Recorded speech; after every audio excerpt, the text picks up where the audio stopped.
आदाब। आप देख रहे हैं आलमी सहारा, अपनी ख़ास पेशकश बेबाक बात लेकर हाजिर हूँ लईफ रिजवी। आज हम बात करेंगे यूपी की बदलती हुई सियासत की, आने वाले असेंबली इलेक्शन की, पार्टियों की सरगर्मियों की, वहाँ जो रैलियाँ हो रही हैं, यात्राएं निकाली जा रही हैं, और आरएलडी का क्या रोल होगा इस इलेक्शन में। इन तमाम सवालों पर हमारे साथ हैं आरएलडी के कौमी नायब सदर, जाने माने सहाफ़ी, सियासी रहनुमा जनाब शाहिद सिद्दीकी साहब। आपका इस्तकबाल है आलमी सहारा में।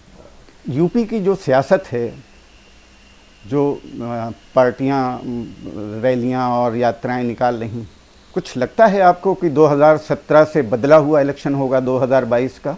हर इलेक्शन नया होता है, हर इलेक्शन के मुद्दे भी अलग अलग होते हैं, तो ये इलेक्शन यकीनन अलग है। और ये इलेक्शन इसलिए भी अलग है दो बुनियादी वजूहात की बिना पर।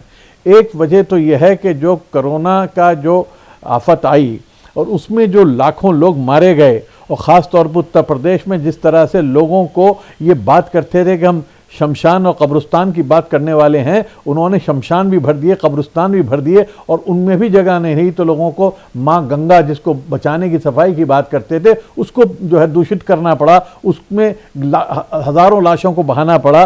तो ये जो एक मुद्दा तो ये है।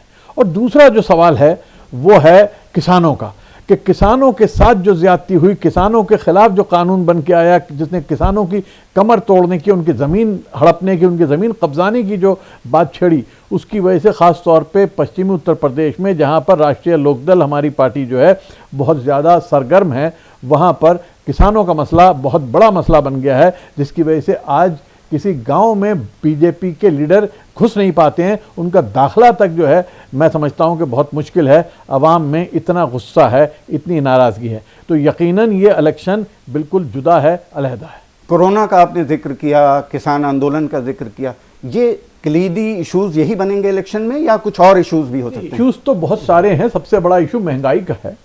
जिस तरह से महंगाई हुई है, जिस तरह से पेट्रोल और डीजल के दाम बढ़े हैं, और पेट्रोल डीजल का मतलब सिर्फ पेट्रोल डीजल नहीं होता, पेट्रोल डीजल का मतलब होता है हर आम आदमी की जेब पे डाका डालना। जिसने कभी कार नहीं चलाई, जिसने कभी स्कूटर नहीं चलाया, उसकी जेब पे भी डाका पड़ता है, क्योंकि जो सब्जी है वो महंगी हो जाती है, जो जितनी भी सामान है वो महंगा हो जाता है, हर चीज़ के दाम बढ़ जाते हैं। पेट्रोल डीजल के दाम बढ़ने से दुगने हो गए ये दाम। तो नतीजा ये है कि आवाम के ऊपर ज़बरदस्त उसका बोझ है। महंगाई ने कमर तोड़ दी है आज हर आदमी की, यहाँ तक कि जो मिडिल क्लास का अच्छे पैसा रखने वाला, जो हर साल अपना कई लाख रुपए बचा लेता था, बच्चों को घुमाने ले जाता था, वो भी आज जो है बिल्कुल एक एक पैसा गिनने पर मजबूर हो गया है। दूसरी तरफ रोज़गार का मसला है कि आपने कहा था कि 2 करोड़ रोज़गार हम साल देंगे, लेकिन आपने तो छीन लिए रोज़गार। आज जो है 20 करोड़ से ज़्यादा लोग बेरोज़गार हैं। आज नौजवानों की हालत इतनी ख़राब है, डिग्रियां जो है बेमानी हो गई हैं। जो हम सुना करते थे कभी 1950-60 की दहाई में कि डिग्री का फ़ायदा क्या, नौकरी तो नहीं मिलेगी, आज डिग्री का कोई फ़ायदा नहीं रह गया, डिग्री एक कागज़ का टुकड़ा बन गई है। तो रोज़गार एक बहुत बड़ा मसला है। और फिर लॉ एंड ऑर्डर भी बहुत बड़ा मसला है। आप लॉ ऑर्डर के नाम पर आए थे, आपने सैकड़ों लोगों के एनकाउंटर किए, आपने बेगुनाहों को मारा। तो ये मसले तो बहुत सारे हैं, इतने मसले हैं कि जितने मैं नहीं समझता कि कभी आज तक किसी इलेक्शन में इतने मसले इतनी शिद्दत के साथ आए हैं, क्योंकि कभी इस तरह से महंगाई नहीं हुई, कभी इस तरह से बेरोज़गारी, आज़ादी के बाद इतनी बेरोज़गारी कभी नहीं हुई, इतना ज़्यादा इन्फ्लेशन कभी नहीं हुआ। और ये तो जो किसान का मसला है वो तो बिल्कुल उसकी ज़िंदगी और मौत का मसला बन गया है कि अंग्रेज़ जो लगान वसूलता था, खाल खींच लेता था आम आदमी की, आज उसी तरह से ये सरकार जो है किसान की खाल खींच रही है इस कानून के नाम पे भी। और न गन्ने के दाम मिल रहे हैं, न किसी और चीज़ के दाम मिल रहे हैं, तो आदमी जो है बिल्कुल बेबस है, बेबसी का चुनाव है ये। लेकिन जो बरसरे इक़्तिदार पार्टी है बीजेपी, वो तो कह रही है कि हमने बहुत विकास किया, और अभी योगी जी ने कहा है कि हम रोज़गार के नए मौक़े तलाश करेंगे। अगर वो ये नहीं कहेंगे तो फिर वो क्या कहेंगे? दिल में वो जानते हैं क्या किया, उनके अपने वर्कर जानते हैं कि उन्होंने कुछ नहीं किया, इसलिए जाके पब्लिक को फेस करते हुए भी शर्मा रहे हैं। इसीलिए अब योगी जी ने सोचा कि मैं एक झूठ को 1,00,000 बार बोलो तो शायद सच बन जाए। तो हर होर्डिंग, हर बस स्टैंड पे, हर जगह पे उन्होंने हजारों हजारों करोड़ रुपए खर्च कर दिए अपनी तस्वीरें लगाने पे और ये बताने पे कि हमने विकास किया है। और उसके होर्डिंग दिल्ली में ज़्यादा नज़र आ रहे हैं, दिल्ली एयरपोर्ट पे ज़्यादा नज़र आ रहे हैं। ऐसा लगता है कि योगी जी दिल्ली में चुनाव लड़ने वाले हैं। दिल्ली में क्यों लगाए? ताकि भाजपा की लीडरशिप को बता सकें कि मैंने बहुत विकास किया और यहाँ के मीडिया को कन्विंस कर सकें। लेकिन ज़मीन पे जब कुछ ना हो, आप मट्टी और कूड़ा बेच सकते हैं अच्छी पैकिंग के साथ, लेकिन एक बार बिकती है।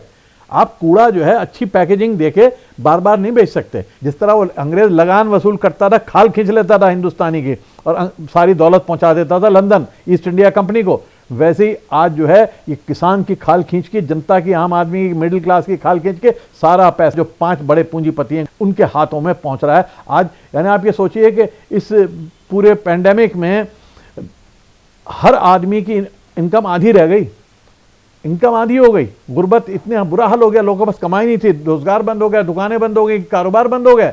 लेकिन अडानी की 10 गुना बढ़ गई। जब सब कारोबार बंद थे, जब लॉकडाउन था, सब कुछ बंद था, कहां से आ रहा था? क्या लूट के समेट के आज सारे एयरपोर्ट, अब 13 एयरपोर्ट और बेचने वाले हैं, सब अडानी के पास जा रहे हैं। दुनिया का सबसे बड़ा एयरपोर्ट का मालिक हो जाएगा अडानी। तो ये क्या हो रहा है? ये सिर्फ पब्लिक सेक्टर की वो कंपनियां जो कमजोर थी वो कमजोर नहीं है, नहीं कमजोर तो की जा रही है, जानबूझ के कमजोर करके बेची जा रही है। रेलवे कहां से कमजोर थी? रेलवे आप बेचे दे रहे हो।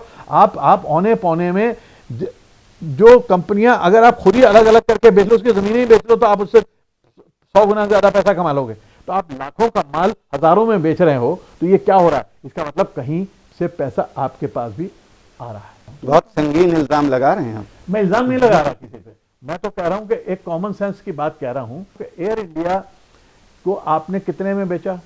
टाटा के हाथ। अब 18,000 करोड़ में अगर आपने बेचा है तो फिर कैसे बेचा, क्यों बेचा, क्या हुआ? अब वही हो रहा है, खाने ज़्यादातर आपने जो है कोयले खाने दे दी अडानी साहब को। अब कोयले की शॉर्टेज हो गई।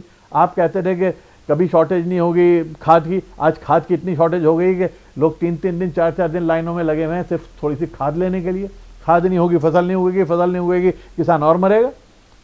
पानी नहीं है, बिजली नहीं है, किसान के पास खाद नहीं है, पैसा नहीं मिल रहा, उसको गन्ने के दाम नहीं मिल रहा है, और आप कह रहे हो कि विकास हो रहा है, विकास हो रहा है, विकास हो रहा है। तो ठीक है, करते रहो ऐसा विकास। पूरी दुनिया में पेट्रोल के दाम आज हमसे आधे दाम पे बिक रहा है। पाकिस्तान में, नेपाल में, बांग्लादेश में, श्रीलंका में पेट्रोल। क्या वहाँ गरीबी नहीं है? क्या वहाँ पे कैसे बिक रहा है? हमारे यहाँ इतना महंगा क्यों बिक रहा है? उसका कहते हैं कि साहब इसलिए महंगा बिक रहा है, अगर पेट्रोल से पैसे नहीं आएंगे तो विकास कैसे होगा? भैया तो विकास भी तो दिखा दो कहीं। विकास तो नहीं दिखा रहा। कह रहे हैं हम आपके फ्री, हमने आपके ये टीका लगा दिया। 25% झूठ बोल रहे हैं। 25% तो लोगों ने पैसा देकर टीका लगवाया, और अभी टीका सिर्फ मुश्किल से 30% लोगों को दोनों डोज लगे हैं, बाकी अभी लगना है, अभी लगना बाकी है। तीसरी बात यह कि जितना आप पैसा वसूल रहे हैं आप, तो ये तो ऐसा ही है कि आप मेरे से वसूल लें 100-200 रुपये मेरे मार लें और मुझे कहें बेटा ये लो टॉफ़ी, और मुझे टॉफ़ी पकड़ा के खुश कर देंगे, लॉलीपॉप मुझे पकड़ा दिया। तो ये लॉलीपॉप ना पकड़ाया जाए, ये तो जिम्मेदारी थी सरकार की। दुनिया में, अमेरिका में, इंग्लैंड में, यहाँ तक कि पाकिस्तान, बांग्लादेश में फ्री लग रहा है। तो अगर पाकिस्तान और बांग्लादेश में फ्री लग रहा है तो वो पेट्रोल से नहीं ले रहे हैं, आप तो पेट्रोल से वसूल लो। बांग्लादेश और पाकिस्तान में कैसे फ्री लग रहा है, नेपाल में कैसे फ्री लग रहा है? आप ही रह गए पैसे लोगों से, लोगों की जेब काट के उनको टीका लगाने वाले। ये और जब ऑक्सीजन चाहिए थी तो ऑक्सीजन आपने दी नहीं, जब उसको दवाएं चाहिए थी आपने दवाएं दी नहीं, वो मर गया बेचारा। हर घर में, हर परिवार में लोग मरे। आप खुद देख लीजिएगा योगी जी अब वापस कहां चले गए कि मुलायम सिंह ने क्या किया था, गोली चलाई थी। दंगा कौन सा हुआ था आज से 40 साल पहले, 20 साल पहले कौन सा दंगा हुआ था? तो अब दंगों के ऊपर वोट मांग रहे हैं वो अपने विकास पे। जो आदमी 5 साल राज कर चुका, जिसकी केंद्र में सरकार है 8 साल से, वो इस पे वोट मांगे कि नेहरू के ज़माने में कौन सा दंगा हुआ था और इंदिरा गांधी के ज़माने में, मुलायम सिंह के ज़माने में क्या हुआ था, इस पे वोट मांगे, या इस पे वोट मांगेगा कि मैंने पिछले 5 साल में क्या क्या विकास किया, मैंने क्या क्या डेवलपमेंट किया, मैंने लोगों को क्या दिया है? तो आपके पास देने को कुछ नहीं है, आपके पास दिखाने को कुछ नहीं है, आपने सिर्फ नाम बदले। तो नाम बदल के आप थोड़ी देर की तालियां बजवा सकते हो, थाली बजवा सकते हो, लेकिन नाम बदल के आप लोगों का दिल नहीं जीत सकते। तो ये नाम बदलने के अलावा योगी जी ने कुछ किया नहीं, वो भी जानते हैं, भाजपा वाले भी जानते हैं। इसलिए बेचारे मजबूर हैं अब दंगों के ऊपर वापस जाने के लिए। पिछली बार तो उन्होंने कब्रिस्तान, शमशान पे वोट मांगे थे, अब वो भी नहीं मांग सकते, क्योंकि अगर वो शमशान की बात करेंगे तो लोग जो है, लोगों को याद आ जाएगा कैसे लाशें भाई थी। तो आप इसीलिए देख रहे होंगे आप कि इस बार शमशान कब्रिस्तान की बात नहीं कर रहे हो। अच्छा, ये आप बहुत से इश्यूज़ की बात कर रहे हैं जो मसाइल हैं, ख़ासकर यूपी में जो मसाइल हैं, लेकिन आपको ये लगता है कि अपोजिशन को जो रोल अदा करना चाहिए था, इन इश्यूज़ को लेके आवाम के साथ खड़ा होना चाहिए था, वो अपना रोल अदा कर पा रही है? नहीं, उसके दो वजूहात हैं। एक वजह तो ये रही कि 2 साल तकरीबन पॉलिटिकल एक्टिविटी मुल्क में बंद रही, ज़्यादातर एक्टिविटी मीडिया के ज़रिए हुई। तो मीडिया जो है वो एक तरफा होकर भाजपा के साथ है। मीडिया सिर्फ वो दिखाता रहा जो भाजपा कर रही है। मीडिया सिर्फ वही जो है उसके ऊपर मोदी जी भी आते रहे, योगी जी भी आते रहे, उनके दूसरे मंत्री भी आते रहे। जो बाकी लीडर हैं वो एक्टिव तो हो नहीं पा रहे थे। एक्टिव सड़कों पे तो लोगों, अगर आप सड़कों पे लोगों को बुलाएं तो ये होता था कि आप फैला रहे हो, आप कोरोना फैला रहे हो। अगर आप 20 आदमी भी जमा कर लो तो कोरोना फैलाना हो जाता था। तो आप लोगों को तो सड़क पे नहीं निकाल सकते थे ना, सड़क पे तो आप आंदोलन नहीं चला सकते थे, एक बात। दूसरी बात ये कि आज हम जब कर भी रहे हैं, आज मैं आपको बताऊं कि जयंत चौधरी जी जो हमारी पार्टी के राष्ट्रीय अध्यक्ष हैं, उनकी हर रोज 2 या 3 मीटिंग होती हैं जिसमें कई लाख से कम आदमी नहीं आ रहा है। एक एक मैं आपको तस्वीर दिखाऊं, आपको वीडियो भेजूं, कितनी जबरदस्त हैं, लेकिन मीडिया उसे टोटली इग्नोर कर रहा है।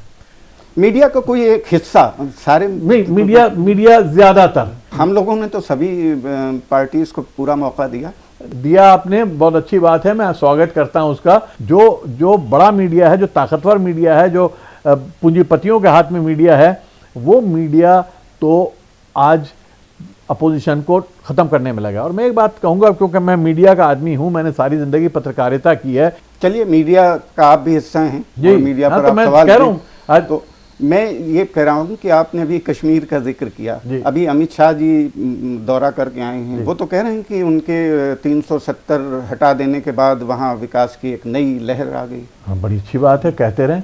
अगर वो ये कह के खुश हो रहे हैं तो मैं उनके साथ सिंपैथी कर सकता हूँ। मेरी क्योंकि कश्मीर में जो हाल है वो देश जानता है, दुनिया जानती है। चीन जिस तरह से हमारे यहाँ घुस रहा है, हमारी हिम्मत नहीं चीन का नाम लेने की। पाकिस्तान कहते थे घर में घुस के मारेंगे, पाकिस्तान घर में घुस के मार रहा है, हम कुछ नहीं कर रहे हैं। एक बार हमने बस वो स्ट्राइक करके हम बैठ गए घर के अंदर, तो हम कर क्या रहे हैं? आपने कहा था 370 खत्म हो जाएगा, तो आतंकवाद हमने खत्म कर दिया, लेकिन आतंकवाद तो खत्म नहीं हुआ। आपने कहा था डिमोनेटाइजेशन कर देंगे हम, तो सारा काला पैसा खत्म हो जाएगा, नहीं हुआ। आपने कहा था काला पैसा ले आएंगे, नहीं आया। अब वो कह रहे हैं कि हमने करप्शन खत्म कर दिया, वो कह रहे हैं विकास हो गया। गन्ना किसान बार बार छला गया है जी। इस बार कुछ उनके लिए कोई वादा, कोई अज़्म, कोई इरादा लेके आ? देखिए, गन्ने का मसला बड़ा पेचीदा मसला है, और उसके लिए अजीत सिंह जी ने बहुत बड़ा काम किया था। बहुत बड़े पैमाने पे गन्ना मिलें बनाई थी, जिसके वजह से गन्ना किसान को बहुत फ़ायदा हुआ। लेकिन आज जो सरकार है वो गन्ना मिलों के हिसाब से चलती है, क्योंकि वहाँ से उनको चंदा मिलता है, वहाँ से इलेक्शन लड़ने के पैसे मिलते हैं। तो वो किसान का फ़ायदा नहीं देखती, गन्ना मिल का फ़ायदा देखती है। और गन्ना मिलें जो हैं वो साल 2-2 साल पेमेंट नहीं करी। अभी 2019 का पेमेंट नहीं हुआ, तो अगला जो, और आपने 5 साल में इतना बुरा गन्ने का कभी हाल नहीं हुआ कि 5 साल में आपने एक पैसा नहीं बढ़ाया। अब आके इतने किसान आंदोलन के डर से आपने जो है 25 रुपये बढ़ाए हैं, यानी हर साल के 5 रुपये आपने बढ़ाए। तो 25 रुपये में क्या होगा, जबकि आप पेट्रोल और डीजल से रोज के उससे वसूल लेते हैं इससे ज़्यादा। तो जितना आप उसके टैक्स में वसूल रहे हैं, आज 168-160% वो टैक्स है हमारे पेट्रोल और डीजल के ऊपर। पहले ये होता था कि अगर पेट्रोल पे बढ़ते भी थे दाम तो सरकार डीजल के नहीं बढ़ाती थी, क्योंकि डीजल गरीब की चीज़ है, किसान की है। लेकिन आज डीजल और पेट्रोल में कोई फ़र्क ही नहीं रह गया, आज दोनों बराबर हो गए। नाजरीन, शाहिद सिद्दीकी साहब से बातचीत का सिलसिला यूं ही जारी रहेगा। अभी वक्त है एक छोटे से ब्रेक का। ब्रेक के बाद हम फ़ौरन हाजिर होते हैं।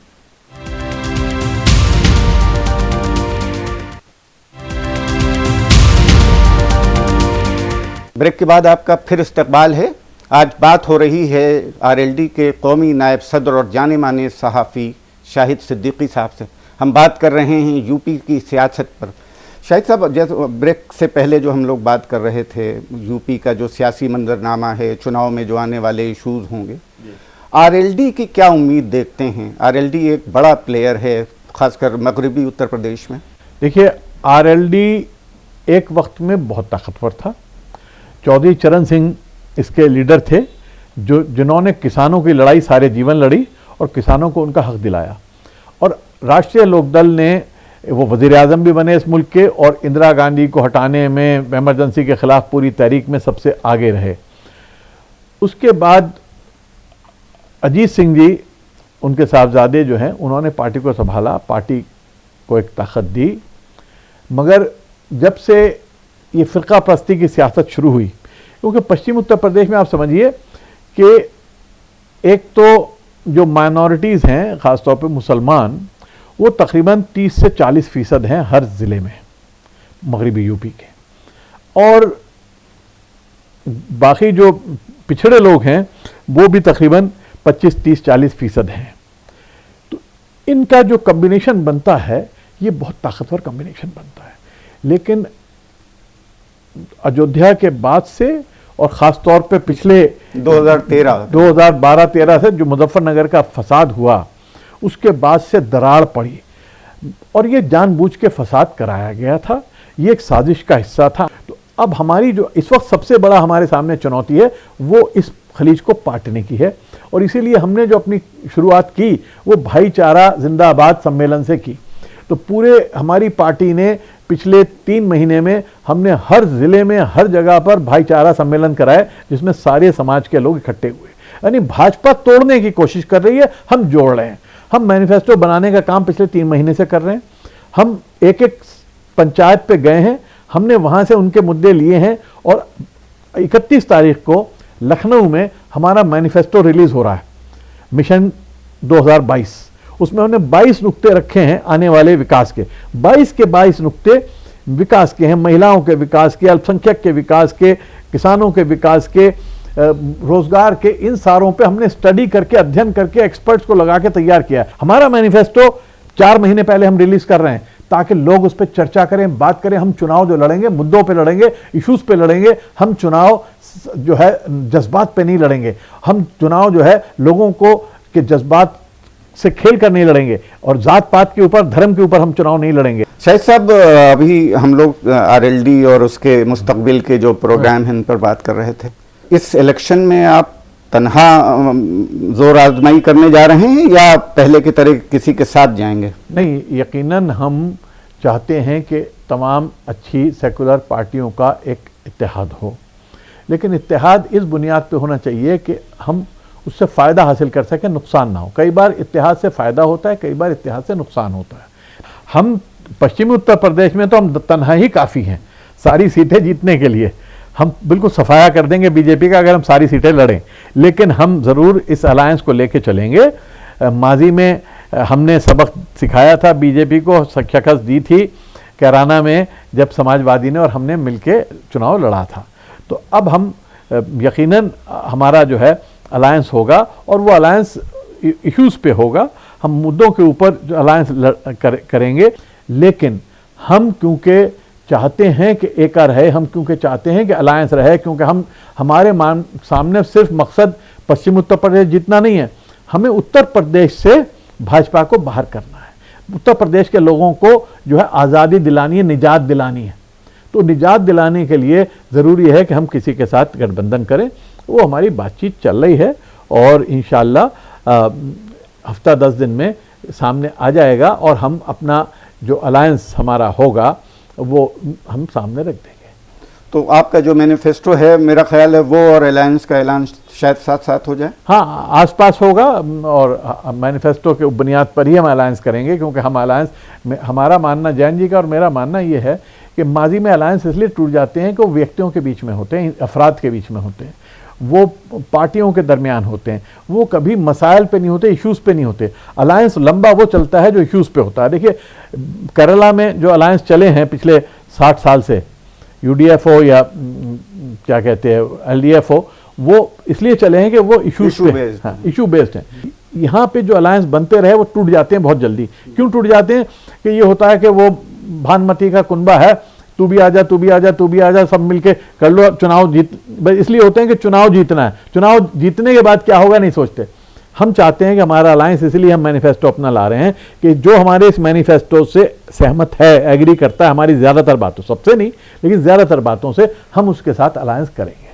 तो इसीलिए अलायंस हमारा जो है वो इश्यूज़ के ऊपर होगा और यूपी के विकास के ऊपर होगा। तो इस बार यूपी के लड़के वाला वो नारा नहीं आएगा? नहीं, इस बार नारा आएगा कि यूपी को दोबारा हिंदुस्तान का नंबर 1 प्रदेश कैसे बनाना है। इस बार हमारा नारा होगा कि यूपी के किसान के जेब में कैसे पैसा आए कि वो यूपी को दोबारा जिंदा कर दे। इस बार हमारा नारा होगा कि यूपी का नौजवान, यूपी का जो लड़का है उसको रोजगार कैसे मिले। तो हर लड़का यूपी का जो है उसके लिए हमारा चुनाव होगा। 2 लड़कों का चुनाव नहीं होगा, ये चुनाव जो है 10 करोड़ लड़कों का होगा कि जो बेरोजगार हैं, जिनके दिल टूट गए हैं, जिनके आगे अंधेरा है, उनके लिए हम रोशनी जलाना चाहते हैं, दिए जलाना चाहते हैं। सिर्फ दिए नहीं जलाना चाहते, उनकी ज़िंदगी में हम चांद और सूरज को उतारना चाहते हैं। तो उत्तर प्रदेश का विकास जो है उसके बगैर भारत का विकास नहीं हो सकता। 22 करोड़ की हमारी आबादी है उत्तर प्रदेश की। उत्तर प्रदेश को हमें हर हाल में आगे लेके जाना है और वो विकास होगा जब ज़मीन के ऊपर विकास होगा, आम आदमी की जेब में पैसा जाएगा, खासतौर पर हमारे गाँव के किसान का जब तक विकास नहीं होगा, गांव का विकास नहीं होगा, उत्तर प्रदेश का विकास नहीं हो सकता। क्योंकि किसान ही साइकिल खरीदता है, मोटरसाइकिल खरीदता है, ट्रैक्टर खरीदता है और सामान खरीदता है, तभी फैक्ट्रियां चलती हैं। जब उसके पास पैसा नहीं होता तो फैक्ट्रियां भी बंद हो जाती हैं। तो हमें हर हाल में बेहतरीन सड़कें, बेहतरीन रास्ते, और हमारी जो फसल है उसका 40% ज़ाया हो जाता है मंडी तक आते आते, बहुत सारा ज़ाया हो जाता है बारिश और इसकी वजह से। हमें उसके लिए पूरा एक नेटवर्क बनाना होगा कि जिस नेटवर्क में बड़े पैमाने पे हम बिजली भी पहुंचाएं और कोल्ड स्टोरेज का एक पूरा जाल बिछा दें कि जिसमें हमारे किसान का जो है गल्ला जो है वो वहाँ पे जमा हो सके और उसका मूवमेंट बड़ा फास्ट हो सके मंडियों की तरफ, और मंडियों में वो तेज़ी के साथ आ सके। पैकेजिंग, फूड पैकेजिंग के हमें बड़े पैमाने पे काम करना होगा। यानी हमारा हैवी इन्वेस्टमेंट जो है वो रूरल इकोनॉमी में जाना चाहिए, जो आज तक नहीं गया। हम चाहते हैं कि किसान का विकास, रूरल इकोनॉमी का विकास होगा तो इंडिया का विकास होगा। ये मैं बता दूं, इंडस्ट्री भी हमारे यहाँ तब डेवलप होगी जब हमारी रूरल इकोनॉमी डेवलप होगी। तो रूरल इकोनॉमी के ऊपर हम जो है फोकस करना चाहते हैं, उसी की बुनियाद पे हमारा अलायंस होगा और आने वाले समय में उत्तर प्रदेश को हम इंशाल्लाह नंबर 1 प्रदेश हिंदुस्तान का बनाएंगे। ताज है हिंदुस्तान का दिल है, ताकत है उत्तर प्रदेश। इसे दिल को दोबारा शक्तिशाली बना के हिंदुस्तान को ताकत देनी है। यही राष्ट्रीय लोकदल का बुनियादी का मकसद है। हालात हम बदल रहे हैं। लोग देखेंगे पश्चिम उत्तर प्रदेश में एक आंधी है जो कि अभी तो आपको नज़र नहीं आ रही है, अभी थोड़ी ज़मीन के नीचे है, लेकिन ज़मीन के ऊपर जब चलनी शुरू होगी तो उड़ जाएंगे सब उसके सामने। तो इलेक्शन आते आते आपको लग रहा है कि मंजरनामा तब्दील होगा और जो रवायती वोट बैंक है आपका वो आपके साथ आ जाएगा? मंजरनामा तो तब्दील हो चुका है, लेकिन मीडिया को अभी, पब्लिक को, दिल्ली वालों को नजर नहीं आ रहा, लखनऊ वालों को नजर नहीं आ रहा। वो चुनाव आते आते नजर आने लगेगा। आम आदमी बेचारा डरा हुआ है, लेकिन वो जब जाएगा बटन दबाने ना तो वहाँ डर के नहीं, वहाँ दिल से बटन दबाएगा और वो बटन इनको दिखा देगा सच्चाई। किसान आंदोलन का जिक्र बार बार हुआ। किसान आंदोलन तो जाहिर है कि यूपी में एक इशू बनेगा। पश्चिमी उत्तर प्रदेश जो है वहाँ भी एक बड़ा इशू होगा, गन्ना भी एक बड़ा इशू होगा। आपको क्या लगता है कि इन इश्यूज पर जो खलीज 2012-13 से शुरू हुई थी वो खत्म हो गई है? पट जाएगी? खत्म हो गई, पट जाएगी, खत्म हो गई है। आज कोई सवाल ही नहीं उठा रहा। आपने देखा कि जहाँ पर नाम लेना मुश्किल था, अब कोशिश हो रही है पूरी फिर से खलीज बनाने की। लेकिन वहीं उसी मुजफ्फरनगर में, उसी मैदान में जो है वो राकेश टिकैत ने नारा लगाया अल्लाह अकबर, तो मुसलमानों ने कहा हर हर महादेव। राकेश टिकैत ने कहा हर हर महादेव, तो हिंदुओं ने कहा अल्लाह अकबर। तो ये बड़ा अजीब मंजर देखने में आया, जिस मंजर में लोग कहते थे कि नाम भी लेना, आज कोशिश हो रही है कि साहब नमाज नहीं पढ़ने देंगे, ये नहीं करने देंगे, दंगा फैलाने की कोशिश हो रही है। लेकिन गांव में नहीं फैल रहा, किसान में नहीं फैल रहा। किसान को पता लग गया कि ये हमें उल्लू बनाने के लिए था, ये हमें लूटने के लिए खेल था, और इसलिए अब हिंदू मुसलमान के बीच एकता है। शायद साहब बातें तो और हो सकती हैं, लेकिन दामने वक्त में गुंजाइश नहीं है। जी, बहुत शुक्रिया, बहुत शुक्रिया। तो आज के लिए नाजरीन बस इतना ही। अगले हफ्ते बेबाक बात में फिर होगी किसी और हस्ती के साथ मुलाकात। आप देखते रहिए आलमी सहारा।